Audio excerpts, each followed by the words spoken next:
This is a place. This is the place. This is a place. We want to talk about. This is a place. Welcome to this week's episode of This is a Place. My name is Nate, and with me is a guy who had a bad experience at a Mexican restaurant, but he doesn't want to talk about it. Brandon. Yeah, I just can't go down that road again. Who hasn't had a bad experience at a Mexican restaurant, right? It's a rite of passage. Right. We got plenty of Mexican food here in Utah, and there's plenty of opportunities to have that bad experience. Oh, there's plenty of Mexican restaurants. One thought I've always had is you'll see a Mexican restaurant come in, they go out of business.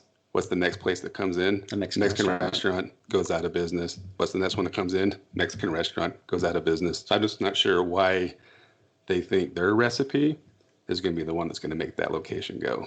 Yeah, good point. But we do have a lot of good ones. Not all bad ones, but we do have a lot of good. We do have a lot of good places here in Utah. So, well, how did your week go?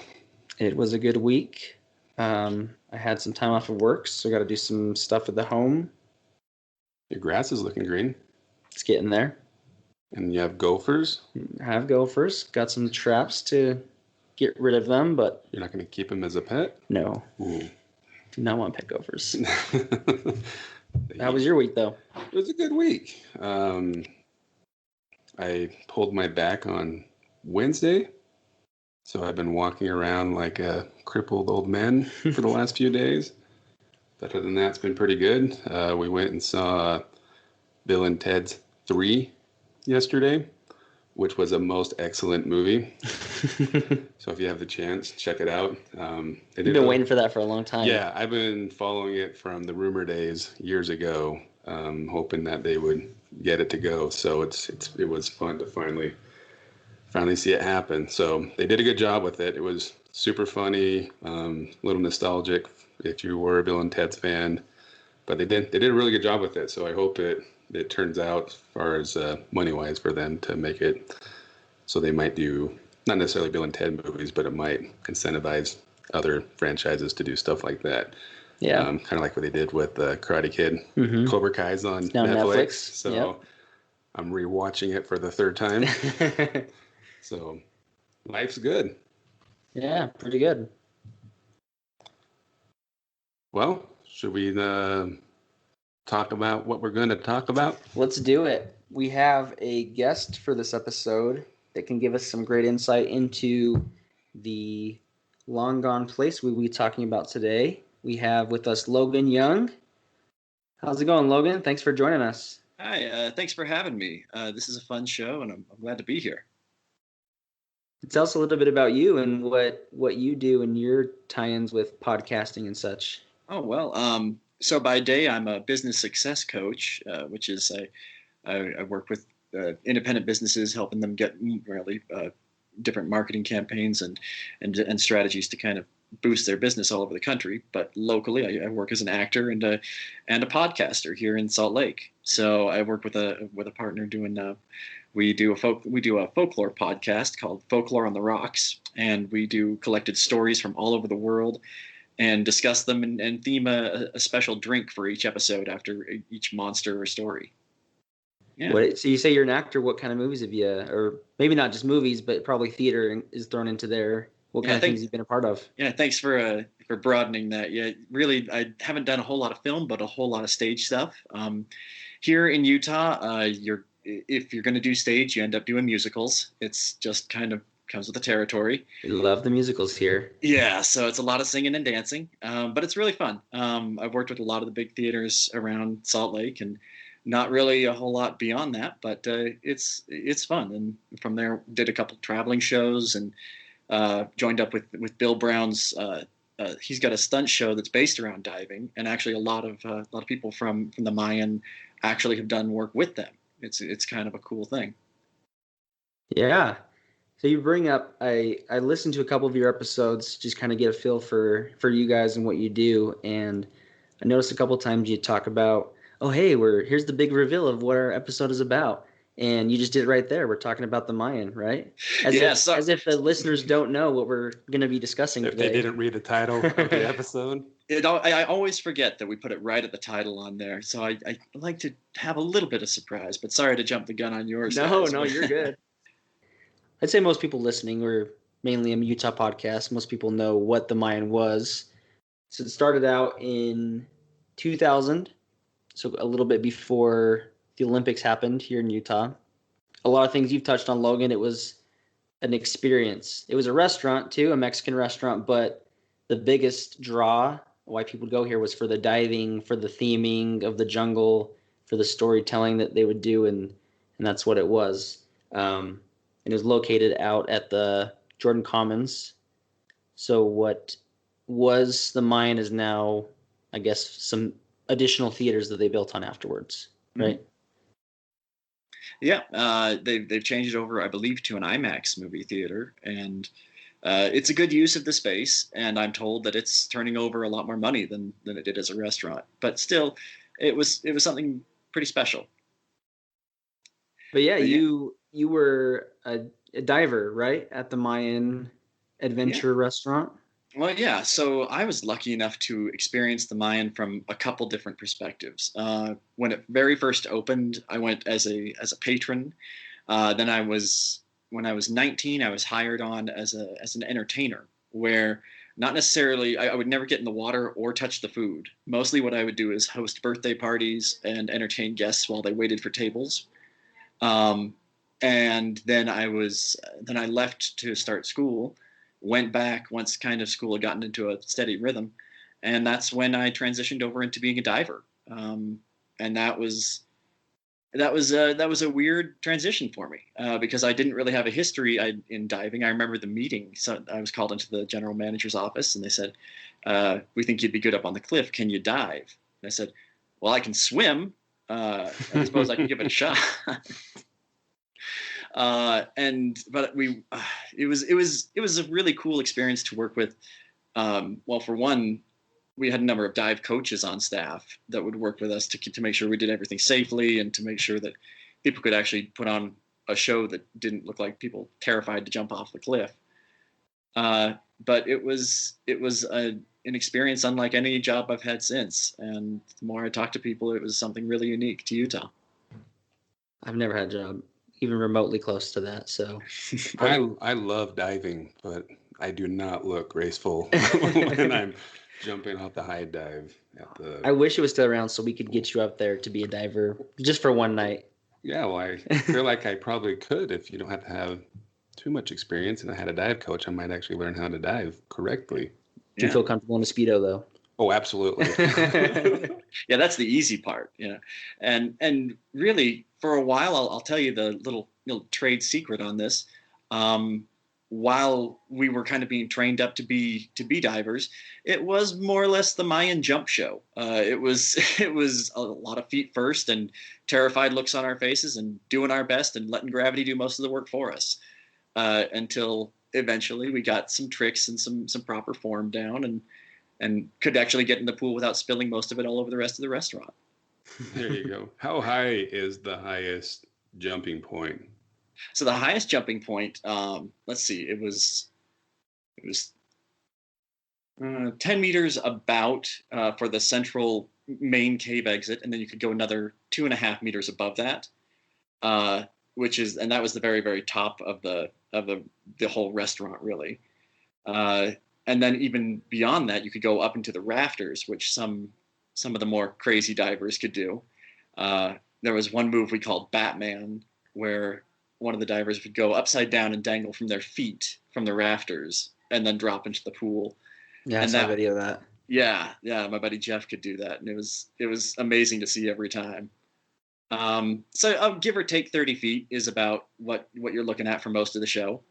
Then we had a number of lower rocks built into the scenery that were kind of built to be dive platforms at lower or different angles, so you could kind of get some variation in the show. So if you were to go to a public pool and they have usually like two diving boards, kind of a normal diving board and then the high dive, that's probably like what, 10 meters? Not 10 meters. So the low one is 15 feet? Yeah. Okay. Yeah. So you got 3 meter and then 10 meter. So your 3 meter is 12, 15 feet. Sorry, my metric conversion is not what it should be. Uh, and then 10 meters is about 30 feet ish, you know, give or take. But those are kind of the Olympic competition dive standards. And that's where a lot of the initial idea for divers in a restaurant came from. They said, okay, how can we execute this? How can we get people in to dive for an entire shift for a restaurant full of people safely and in a controlled manner and something that's repeatable? So a lot of the cues were taken from competition diving. And in fact, many of in the earlier days of the Mayan, most of the divers came out in Speedos, and it was a show reminiscent of a dive meet. And it kind of grew from there, and it eventually got more themed and more jungly as we went. Well, that's very cool. So was it a lot of kids who were like on the dive team in high school, or were they coming from college, or where were most of them coming from at the beginning? Yeah, at the beginning, most of them were pulled from dive teams. High schools and colleges, you got it. A lot from the U of U, a lot from local high schools around. This was Sandy, Utah, and really, it was a young person's job because it was highly athletic, and really you have to be in pretty good shape and comfortable with running around in a Speedo for the most part. Well, I'm comfortable wearing one. I just don't know if people are comfortable seeing one. that's But you know, I'll tell you a tip from the pro in an environment that's themed like this, not like a dive meet where the lighting's good and everyone has to hold still for photos. Never let anybody get a good look at you. That's the big trick. You always stay moving.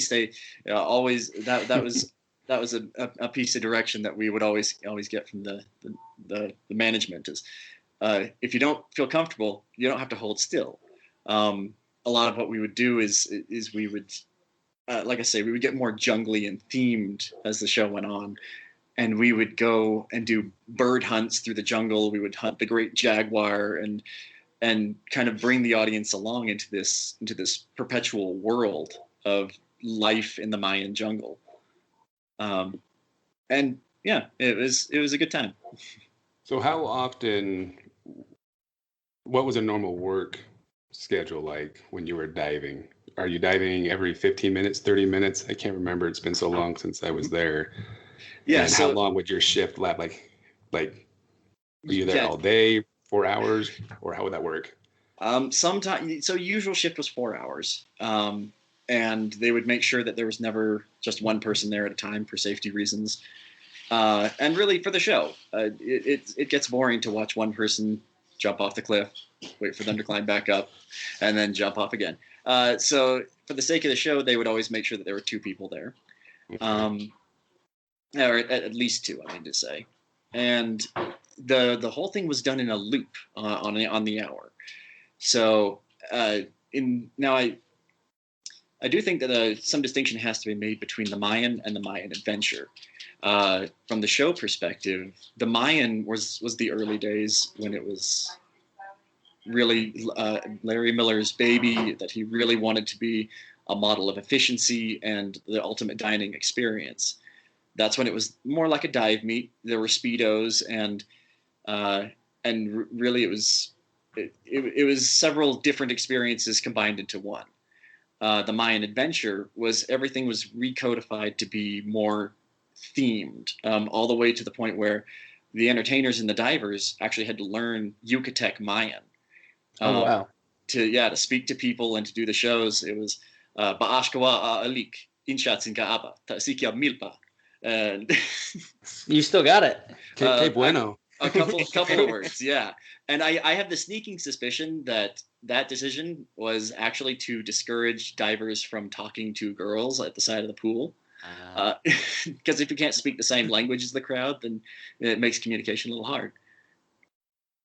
Those are the ones that were very comfortable walking around the Speedo that were trying to hook up with the girls. Yeah. So if you guys came out every hour, were you just hanging out for the next 50? I don't know. Each show was about 10 minutes, wasn't it? Or how long was each show? Yeah, each show was about 8 to 10 minutes.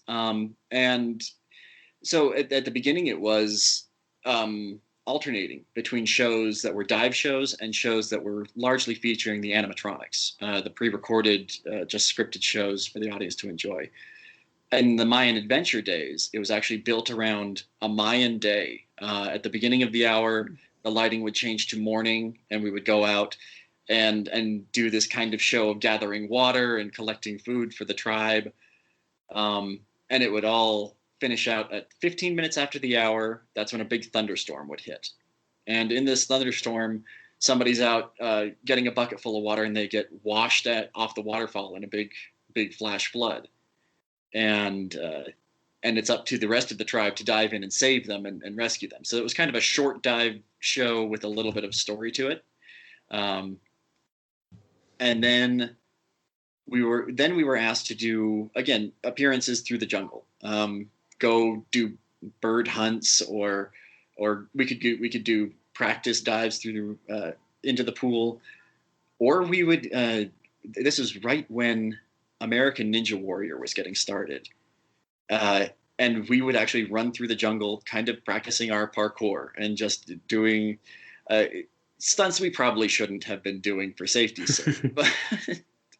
But it was a really fun way to pass the time and to stay in shape for having to go do a dive show in a few minutes.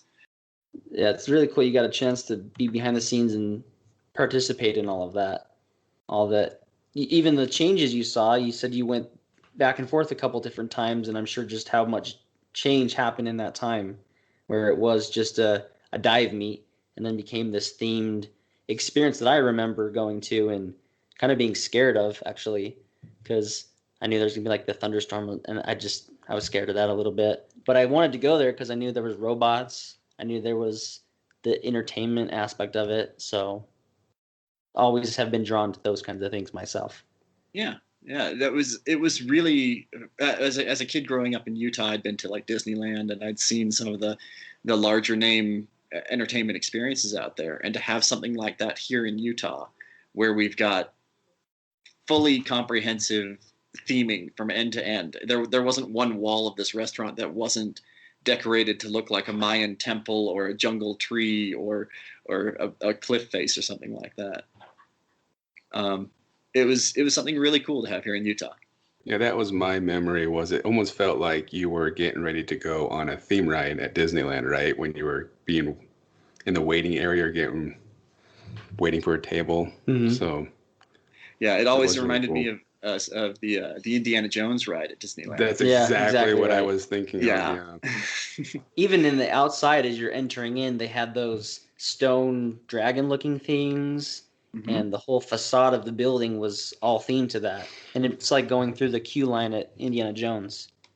Yeah, and that was all deliberate. This was a place that it was built to be in demand. It was projected to be always something new and always having a crowd coming through. And it was built to accommodate people waiting in line for tables. And so it had a large waiting area that was, again, fully themed as if you're starting an expedition to the South American jungle. And it does have that kind of Indiana Jones theme or feel to it, I guess. Which we love and miss. So what were some of your favorite things about working there? And on the flip side, what did you not like about working at the Mayan? Well, first and foremost, I liked the people. Really, we were a tight-knit team. The entertainment staff was kind of because we worked backstage and had a very small prepping area that was kind of a locker room and dressing room all in one.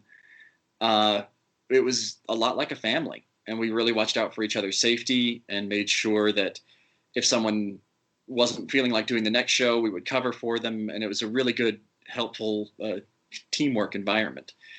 Also, we talked about the atmosphere. That was something really, really cool. Every day was a day in the jungle. Mm-hmm. And here in Utah, we can, I don't know about our last winter, but we can get some pretty good winters.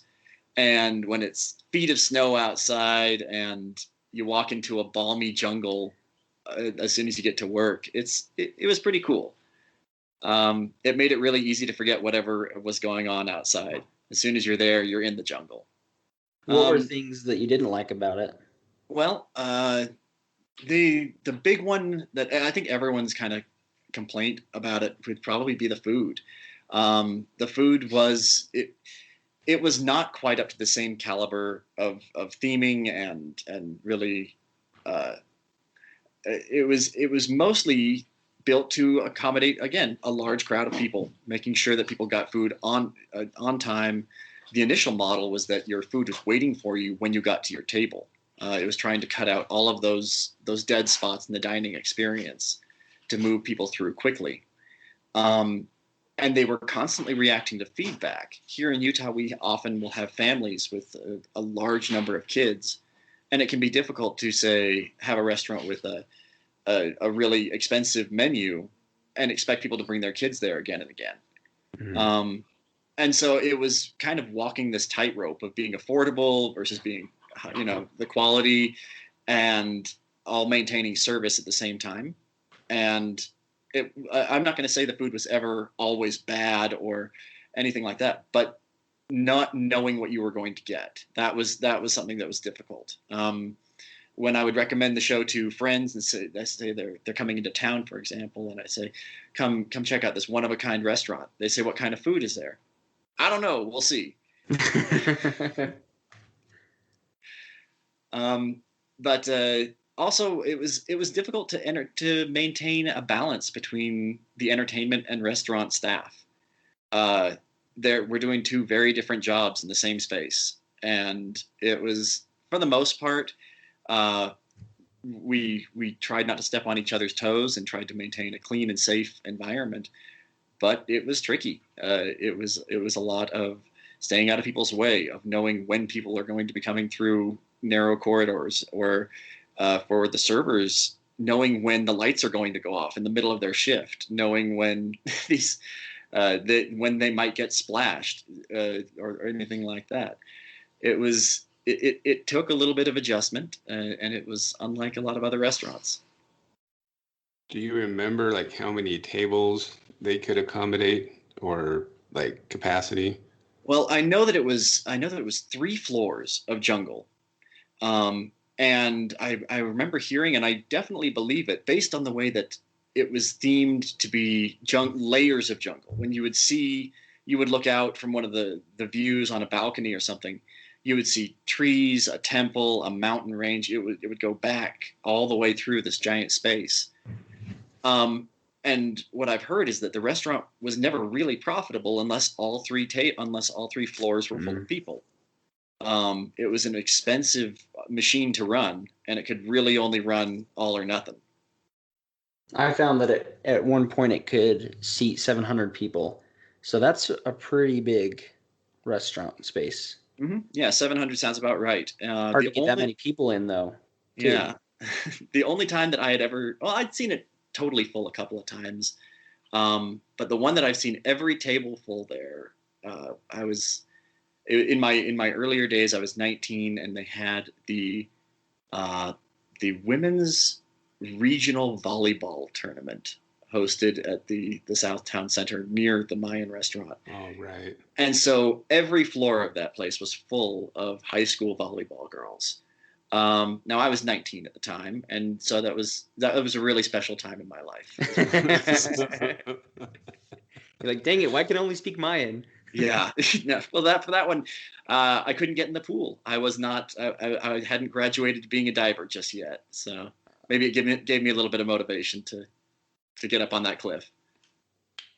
Well, you mostly touched on your diving experience. Tell us a little bit more about when you were the Entertainer? entertainer. Yeah, what was Okay. that like? What did you do?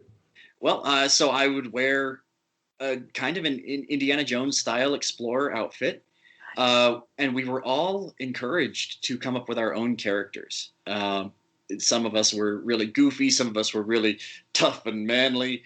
That was my kind of shtick. I kind of based them on a lot of pulp comic characters, like a Doc Savage kind of type. And no matter what, I know the way. Follow me, that kind of thing. But he doesn't actually know anything. And that was, again, it was hosting birthday parties and leading tours through the jungle. And in between those times, I would go back to the back rooms and actually puppeteer the animals. That was something pretty cool. So we had several animatronic animals. You mentioned robots. They had animatronic iguanas, toucans, parrots scattered throughout the jungle. And many of them were pre-programmed to have voices, kind of like cartoon characters. And there was a spot that you could go and control them manually if you wanted. That's so cool. And that was something that was a really cool privilege for the entertainers, to be able to work with animatronic puppets from a control room environment. That was something really expensive and something that you wouldn't find in a lot of Utah theaters. There's so few animatronics in Utah. It's sad. I'd love to find them anywhere, but that was a place. That was the thing that stuck out to me the most. Yeah. So you were voicing them as well as controlling them? Yes. Wow, that's great. And that was something that all of the entertainers would take turns doing. And so what was kind of funny is we were under no obligation to match our voice to the recorded voices or to each other. So an iguana that might have a Brooklyn accent when you visit one time might have a French accent the next time, just because it's something somebody could do. But it was a really cool job that was open to experimentation, I guess. If you wanted to try something new, if you wanted to be a different character, toss it in one of the animals, see what happens.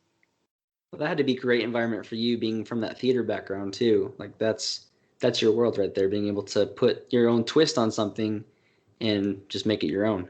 Yeah, and find it's hard to find the motivation for an animatronic character that can't move as far as where they're mounted. So I would come up with things like, this lizard has found the perfect ray of sunlight, and nothing is going to move him from where he is. You know, those small inner motivations for whatever the story might be. Well, that's cool. If you had different people, different accents, that means if you go often, you're getting a new show basically almost every time you go, right? Mm-hmm. Or different experience. Different experience, yeah. Yeah. It's really cool. And that's something that a lot of people, they did get. A lot of people came through and they would bring their kids in, for example. And the kids would have a unique conversation with a lizard or a bird somewhere in the jungle that nobody else gets to have. Especially if, again, you know, a little bit of light backstage on this one, hearing through the animatronic animals was very, very difficult. Oh, yeah. So it was a lot of, I'm not quite sure what they said, but I'll agree anyway, and nod vigorously. I want to ask you, have you had the experience, or I guess the opportunity, to visit Casa Bonita in Denver? I have not, but I am aware of it. Let's see. I think the first time I heard about Casa Bonita was actually the South Park episode that featured. Like most people. Yeah. Yeah, and I remember going back and talking to my Mayan friends. I said, "Did you guys know about this? Is this something that has anyone been here?" And yeah, of course, yeah, it existed long before the Mayan, I won't say. I mean, well, a judge already said that a lot of ideas were stolen from Casa Bonita, but Sure. I feel like in many ways, if you're going to do a themed restaurant like this, you copy what has already worked. It's a big, very very complicated machine that you have to run, and so they kind of looked at what the challenges of Casa Bonita were and how they overcame them, and yeah, they copied off their paper, but I can't really blame them in that instance. Yeah. So I had the experience even just earlier this year to go and visit it, and it was interesting to be able to go to both of them. As you touched on, the judge threw it out. So let's see, July 6th of 2000, there was a story in the Deseret News that said Colorado restaurant sues Miller over theme for his Mayan eatery. And there's only one location now of Casa Bonita in Lakewood, Colorado. They had a couple different chains before, but this is the only one still standing. There's a lot of those same elements, like you say. There's theming, there's even the food was really similar in that it's just really quick, mass-produced, not the best quality food. Yeah. My brother, I went with him and he loved it. He kept asking for more food because it's basically unlimited on one of their deals, and so he just kept getting. I'm like, I don't know how you're eating this. I'm just here for the show, because that's what I went there for. one of the things I thought was really cool, the difference between the Mayan and Casa Bonita is that, I don't know how often you experience this, but in some videos I saw, they have points where there's multiple people jumping in like sequentially in the Mayan. So part of the whole show, they have like 5, 6 people jumping in. When I was at Casa Bonita, I only ever saw one person jump in at a time. And they'd have dive shows and they'd have little programs as well, but the theming of the dive itself that was the thing that the Mayan really was standing on. I mean, they had the whole experience itself, but the diving was the biggest portion of it. Mhm. And all the elements like the thunder, the stone head in the side of the wall, all those things made it a really, I think, better experience from the Mayan side compared to Casa Bonita. Yeah, it was really a cool thing, but well, I had the joy of trying to explain the Mayan to somebody who's not from Utah recently, and instead of going this whole long thing of it was a South American themed restaurant where we had cliff divers and everything, I just sent her the GIF of the South Park divers from Casa Bonita, and she understood instantly what the Mayan was. Yeah. Yeah, it was when there was that kind of other element to compare ourselves to, at least for entertainers, it led to a large push for us to further distinguish our show and our performance from what else was out there. Things like the synchro dives, or what they had one that was called a machine gun dive, and that's several people all lined up in the cave out of view of the audience. And we would time all of you run out one right after the other and go, go, go, go, go. Really, if I had to guess why that's not done at Casa Bonita, it's probably safety. It's a dangerous thing to send 2 people into the water at a time. Oh yeah. And from the diving perspective, before each show, we would talk about those big, complicated dives. When we would plan out, usually for the finale of a show or for a big climactic moment, we would have multiple people going in the water, and we would choose where we would enter and how deep we would go. So that pool, the pool was kind of different from what you might find in a backyard or in an outdoor swimming pool. For one, if you see any pictures of it, it is very wide and not very long. It would run kind of the whole the length of or width of the proscenium of the rock face, but only go out about 12 feet on one side and around 11 feet on the other side.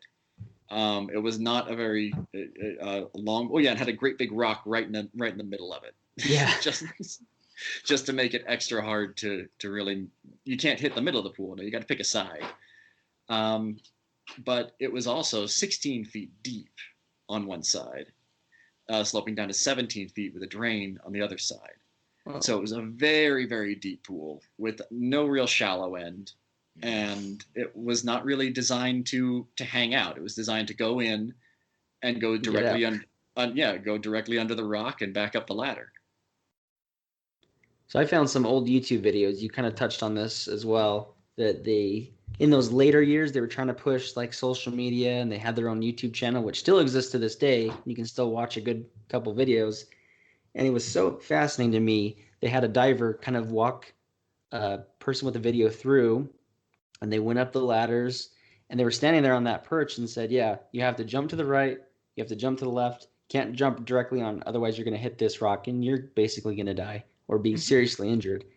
And I think that's one of the most crazy things about places like this, is that you guys were really sometimes kind of life and death scenarios with those jumps, because you slip, you jump just the wrong angle, and that would have not ended well. I imagine there were injuries, of course, things that wouldn't be talked about, but I can only imagine what things happened throughout the years. Yeah. As with any really dangerous job, there were always mostly little injuries, scrapes and bruises, or or some pretty big ones. People did get hurt, and it's we would always just try to keep safety in mind. It was really something that had to stay at the top of the list, especially when we started introducing elements like fire, like silk performances, the things that Aerial dancing. Yeah, aerial. Yeah, it got kind of complicated, and we tried to keep things. We tried to keep on raising the bar for what people would want to come see. We as entertainers, we had gotten tired of just dive meets, of just impressive dives one after the other. So we tried to change it up. We even tried to theme shows for whatever season or whatever big movie might have been coming out. We even did an Indiana Jones style show that was. We never said it was indie. We never played the Indiana Jones music, but it was also very much Indiana Jones. I saw videos of that. It definitely was Indiana Jones. Yeah, definitely Indiana Jones. I played him a couple times. I'll tell you, it was indie. But we timed it for his the Crystal Skull movie. That well, say what you will about the movie, but our show was awesome. Were there any other times you were there that other movies were filmed or other things like that took place there? Or any celebrities that came strolling through? We did have celebrities every once in a while. Let's see, I have trouble naming any of them right now, but we did have one thing that we had was pretty regularly players and staff from the Utah Jazz come through. It was all part of being part of the Larry H. Miller group and umbrella. Let's see. I don't think I can recall. I'm sure I'm missing a bunch of names of people who breezed through and maybe they didn't announce it, or we didn't do a special event for them. I know that on a smaller scale, we did have a number of proposals that happened at the Mayan, and that was an interesting. For one, if that's going to be your place, that you're going to do it, okay. But as entertainers and divers, we really wanted to make it a big deal every time. So sometimes we would stage that he's proposing, and then one of us would steal the ring and dive into the pool with it. And then we'd set up a whole show of trying to get the ring back. Sometimes we would even go so far as to get the groom up on the cliff, like we're going to sacrifice him to the gods, and only an approval from his then girlfriend would save him. So it was. Hopefully they didn't say no. It was a fun place to be creative with things like that. Yeah, we usually go through reviews at the beginning, but we skipped over that. So we do that from time to time. You get so excited that we just file forward. Yeah, so we always like to, for you, Logan, we like to just read some reviews. So kind of hard to find them for a place that's closed, but I did find some old Yelp reviews from between, I guess probably when Yelp started, 2009, through when the Mayan closed. A lot of them just talked about how terrible the food was. Surprise, surprise. Yeah, that was the most common sentiment.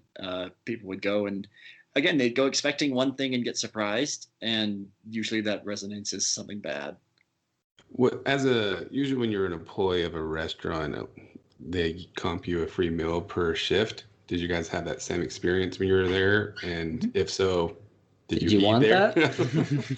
that? Yes, we were comped meals. We got an employee discount on the menu, and we even got to try some of the new things as they were being developed for the menu before they were released out to the public. Luckily, everything I tried and had was good. Let's see, I was big on the steak fajita plate, but it was also the most expensive thing on the menu. So that, of course, it's good. Has to be good. Yeah. Let's see. I remember we had one that was a handmade from scratch chicken Caesar salad. From vinegar and anchovies all the way to a salad at the end. It was something really. It was neat to have something that wasn't just out of a bottle. But I don't know. The food was okay when I was there. But I've also heard enough to let me know that my experience was not the whole of how things were. So I'd be interested to hear your feedback as we read through some of these reviews, Logan. So Alan says, well, looking at my own Yelp profile today, I noticed that I have not yet left any one-star reviews. So naturally, I tried to think of the worst restaurant I've ever been to. It didn't take long. The Mayan is dreadful, profoundly dreadful. It's the first food I've ever considered poisoning on purpose, just so I didn't have to eat it anymore. Clearly, I'm using hyperbole for rhetorical effect, but my enchiladas were utterly flavorless, alarmingly chewy, served at about room temperature, unsightly, and expensive. The whole experience was about what you'd expect if Disney were to kidnap a bunch of hobos and force them under threats of violence to run a restaurant with a tight budget. I think Logan's dog agrees. Yeah, he's ticked off about that review. He's like, hey, Logan worked there. Or is he saying, no, that's wrong? I love the enchiladas. The food was great. Really good. Stupid humans. So picky with their food. As far as the cold enchiladas, it was just probably hard to get through all the jungle all the way up. Yeah. Yeah. And maybe the drink got some water splashed in it at some point. Yeah. The part that scares me the most was the alarmingly chewy section. That just sounds dreadful. I do not like chewy things that shouldn't be chewy. Chewy? Yeah. But, I do think that I have to give them the point for saying that it was flavorless. Really, it's a common theme with Utah restaurants that we don't do spicy. Yeah, mayonnaise is considered spicy here in Utah. And hold on, wait, can be spicy, all right? So you're thinking of. And we're slowly trying to creep out of that little flavor bubble, but within the Mayan, they played it pretty safe. For Mexican food, they didn't really have anything that was on the Scoville scale. Too bad. I like spicy. I have a friend that worked at the Mayan, and she said the chile verde pork was the bomb.com. So maybe that was something that was good there back in the day. Yeah, didn't have the chance to try it, but I believe it. We definitely had some good things. They just didn't always last long, especially if they required a higher price point on the menu or took a long time to cook. So you've mentioned that a few times. Does that mean like the menu would change monthly, weekly, or how often do you think the menu change? Or would they have like their few things that were always on the menu, but the rest would change? Yeah, they had a couple standbys that really stood the test of time. And really, to be fair to the kitchen staff, I think it got a revision maybe once a year to 2 years, but it was enough to make it so that when you went there as a diner, you might not get the same experience twice. And what would do you remember? Do you remember the like price point? Like what would the average plate cost? I think, let's see. Right here. I got a menu here, actually. Okay, you got the menu. That's, yeah. One of the probably 25 that they went through. Back in whenever this was, so let's just say 2010. So the Mayan combo would have been $13.95. That came with chicken enchilada and a chile relleno with rice and refrito beans. You had tacos for between $12.50 and $13.50. Fajitas got up to $14.95. This was probably the one you were talking about, steak a la Tampiqueña for $17.95. That's a bit pricey. I think that was the one I would get. So it's a little more pricey than maybe your average restaurant, but still reasonable. Right. If we're thinking back to those terms, I mean, back in 2011, prices were a little bit different than they are now. A little, not much. It was a popular date location, especially for people who don't want to go out for drinks. They want to go do something else. Here in Utah, we want to offer all the options, and the Utah, and the Mayan that is coming in at $30 for 2 people, not a bad date. But they did still have drinks there, at least on this menu. They had some margaritas and some wines that you could choose from. So if you were going there looking for that, you could still get it as well. Mm-hmm. Maybe just not as the same type of quality as the place that specializes in that. Yeah, it wasn't a wine destination. I wouldn't go there for their wine selection. Well, another question for you, Logan, is was there a certain time that was more exciting to go than others? Was the daytime more low key compared to nighttime, weekends, and stuff like that? Well, really, the biggest variable was the show. It was how many people were on shift to make the shows happen. And almost always they were better with more people. When we would get more people going into these complicated dives to keep divers going more often instead of waiting for two people to catch their breath and climb up the ladder again. And so we would have the divers, and then we would have other characters of the tribe that would interact with them in the show. And so a full show would be 3 to 4 divers, a character who is the shaman chief. If you see a character walking around with a big feathered headdress and a skull motif on them, that's usually the shaman chief. There was another character that was the jaguar god. That was a mute character that could command the elements, or at least be in the same place when the elements went off and looked like they were commanding them. That's what that gig was. That's so cool. And so it was this full working tribe that tells this story. We start our day, we gather the corn, we gather the water, we hunt the great jaguar, and then we celebrate the corn. And that's what the top of the hour was. It was the great festival of the corn. And it was taken from a handful of Google searches about Mayan culture and history, and smashed together into something that made a little bit of sense to be watching it just for a snippet of time. One of the reviews said they're not trying to cater to archaeologists coming in and critiquing the place because it's going to be all over the place. But it's still, like you're saying, it had those pieces that was enough for you to believe, yeah, this is Mayan. This is what the Mayan adventure would be like. For us, the biggest thing that was the hardest part to get over is, I don't know if you can hear it in my voice, but I'm a white guy.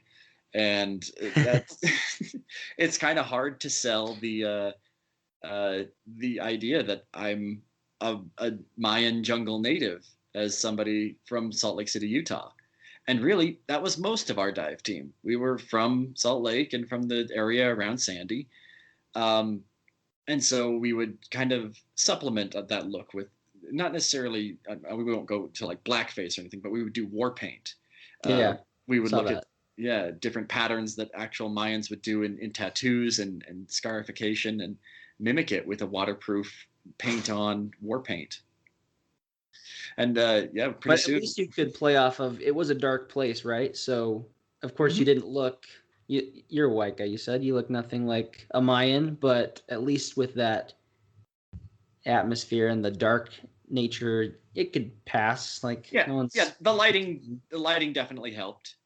There's one really great picture of me standing on the front of the pool trying to get the audience clapping, and the person who took the picture had the flash on their camera, and there is a white ghost in the middle of their their Mayan jungle shot. I was gonna say, it kind of like when you watch a movie that says based on true events. So who knows how the much Mayan of was it's based on Mayan true facts, culture.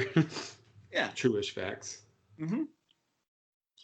Let me give you another review. So this is from Uberheist G back in 2007.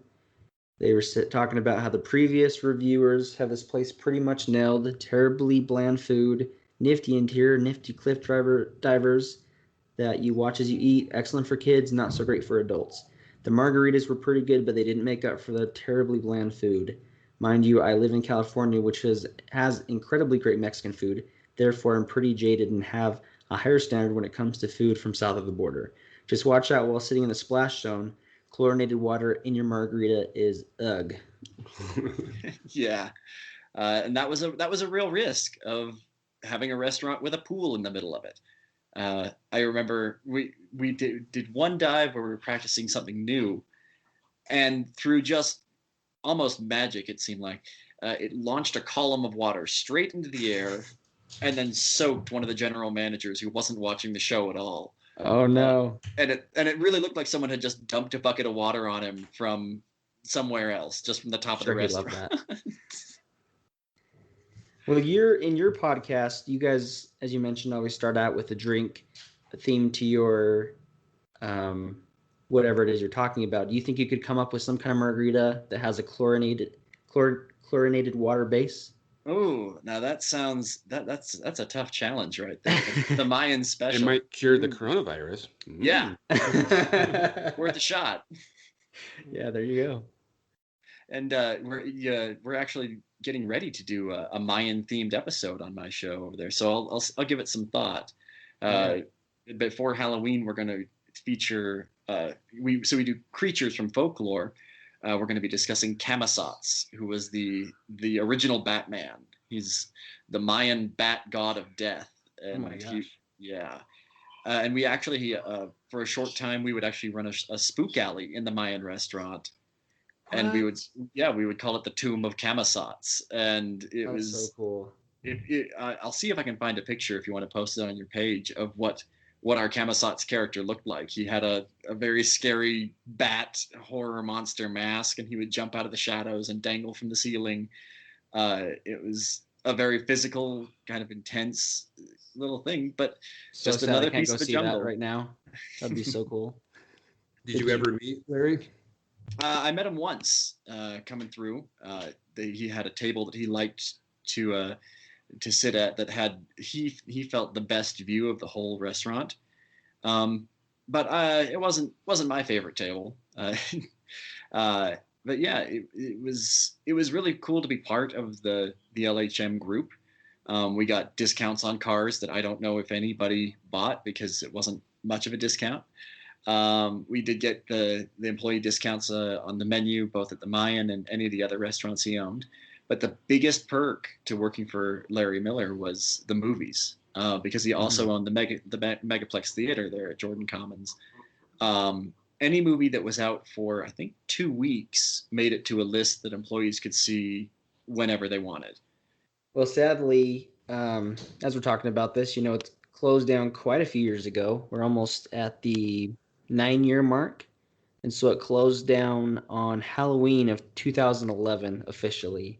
And it seemed like it was a really big surprise to a lot of people. There was rumors that it was closing down, but it wasn't till that day that people went in for their shift. They're like, oh, yeah, we're done.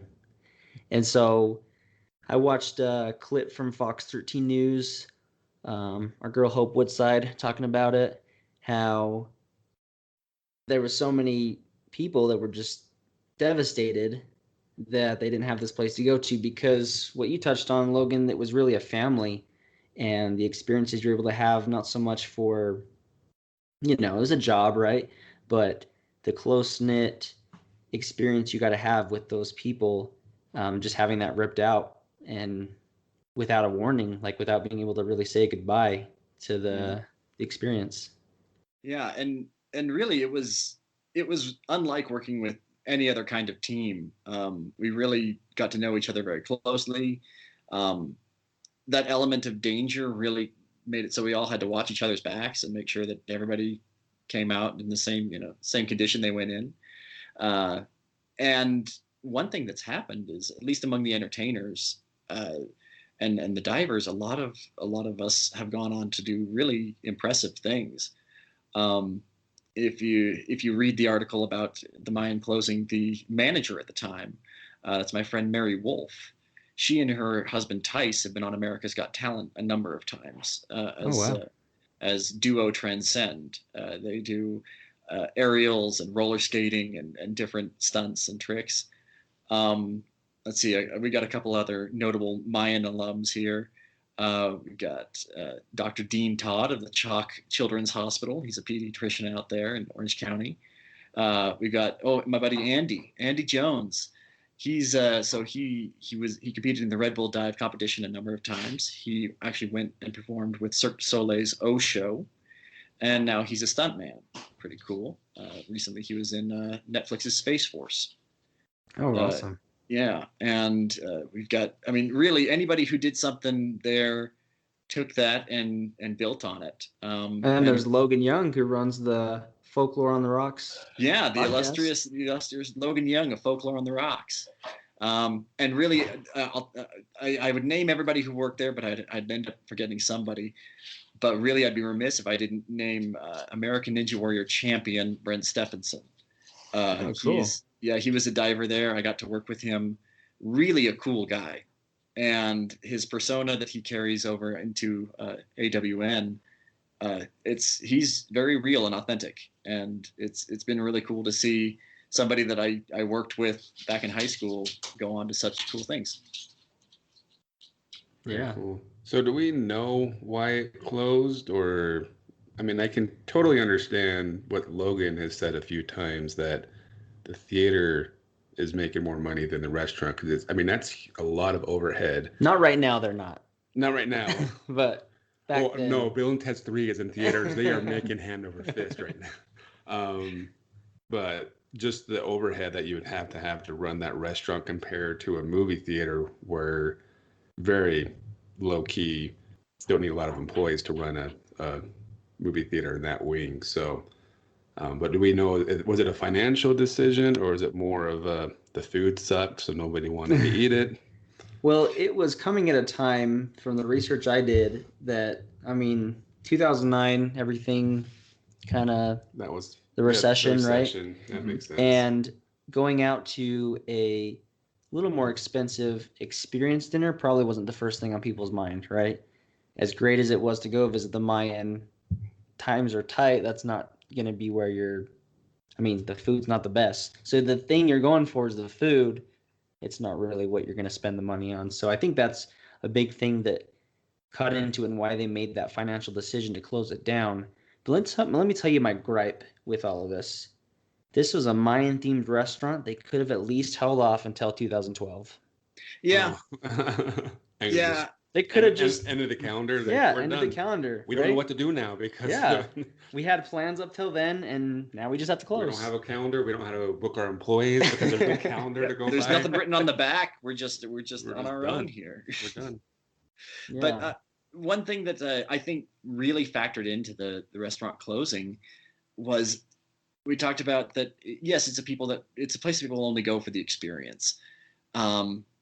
And really, it's a place that, depending on that experience, they might not go back. And that's something that many restaurants really count on. It's not just that initial business. Mm-hmm. It's that repeat business. And That's something that is really hard to pull off with something that is really, if you're in town, maybe you'll go here once. You're not going to go there twice. Unless the food knocked your socks off, right? Then you'd go back. As long as it didn't knock them off in a negative way. Right. Yeah. But yeah, that's true. I mean, a lot of restaurants will have some sort of incentive, basically comp you a free meal, right, to get you in the door, because they hope that you'll come back 4 or 5 times over the next year. Mm-hmm. And like Logan said, if you're going once, okay, we'll go back in a year from now, it's not really a sound business plan to get money coming in your doors. It's not getting you to fill 700 tables in a night with how many people are here. Not feasible. We would have some shows where we would go out to so each show would start with pantomiming to drum along with the music on these big wooden drums. And we would go out and we'd stand at the drums and we'd look to make sure there's nobody in the restaurant. Usually that was like a Sunday morning shift. Who's going to go to the Mayan on Sunday morning? We would be there. Yeah. My bishop says no. And I remember very specifically just kind of cursing, whatever Mayan gods were watching over us, when we would get halfway through a show, think, oh, good, we don't even need to get in the water. We're fine. We'll just go right back in the cave and hang out until the next hour. Somebody comes in and sits down at a table, and we have to get in the pool, and we have to start diving, and actually have to start doing it for real. It was something that there was that little bit of begrudging element to it, especially on days when the pool was cold. That did happen a couple of times. But really, it was a great way to stay in shape and constantly have fun. I've had a number of desk jobs since then, and I miss being able to get up and move around and go for a bird hunt. You can still do that. Yeah. If you like. Yeah. Part of the bird hunt was we would play the game of who can do the different bird calls through the jungle. And so, would you like a sample of some of the bird calls? We have, Oh, absolutely. let's see. That's my velociraptor right there. No, we want you to do the bird call, not to have you bring in the exotic bird and do it. Great job. He's a velociraptor in his. and everyone would play, just toss out our favorite bird calls. And then one of my friends, she was unable to do any call but a raven, so you would just hear.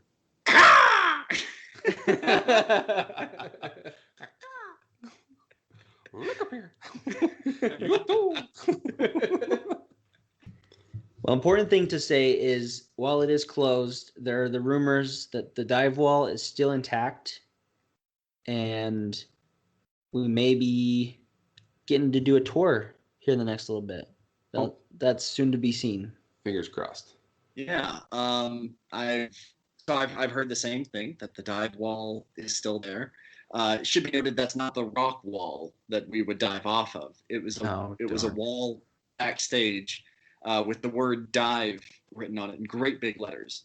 And as part of this mural, it would actually have silhouettes of people doing traditional competition dive poses, a pike, someone doing something inverted, and they were all taken from actual divers that were there. And so I've heard a number of friends say, "Oh yeah, that one's me. I was doing that day," and it's kind of cool that it's still there.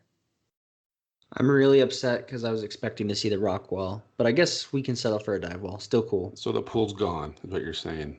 Yeah. We can't jump in and pretend. I might push you in, but not into water. Unfortunately, those days are behind us. It was. Let's see. The pool was something really unique to both the restaurant and among pools. It was a pretty special place. I got to work there as a diver, but also I would occasionally do maintenance and cleanup on the pool. And because it was so deep, it would require a scuba tank to get down there and really clean it out, or keep the water levels balanced so that people can dive into it the next day. Do we think that the Mayan will ever come back? No, probably not. But No. It is a place we can still find some footage of on YouTube, and it was a special place that we still miss, at least for the experience portion of it. But we're happy that you were able to come and share your experiences with us, Logan, as we visited this place. Yeah, that was really cool to have like an insider perspective of what went on there. I like to think that places like the Mayan are just a stepping stone. I want to see what the next big theme restaurant is. It needs to come to Utah. We need some themed restaurants, like for sure now. Brandon's got one in the works for waterfalls. Well, that thing is that they had a waterfall at the Mayan restaurant. Right, but the whole restaurant's gonna be waterfalls. Oh.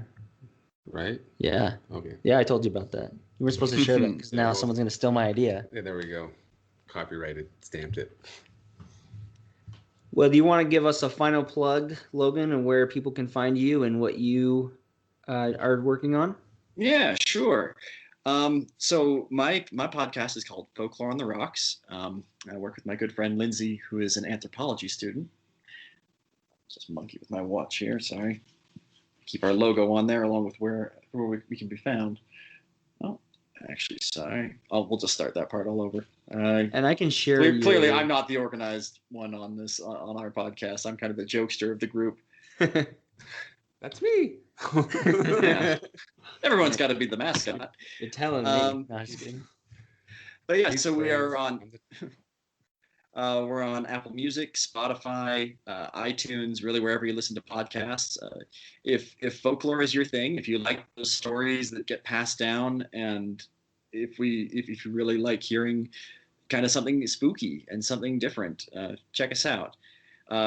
for our Utah listeners, we do talk about alcohol. It is part of enjoying it, and we think part of the culture of these different places. Our next episode that we're prepping right now is on the folklore of Hawaii.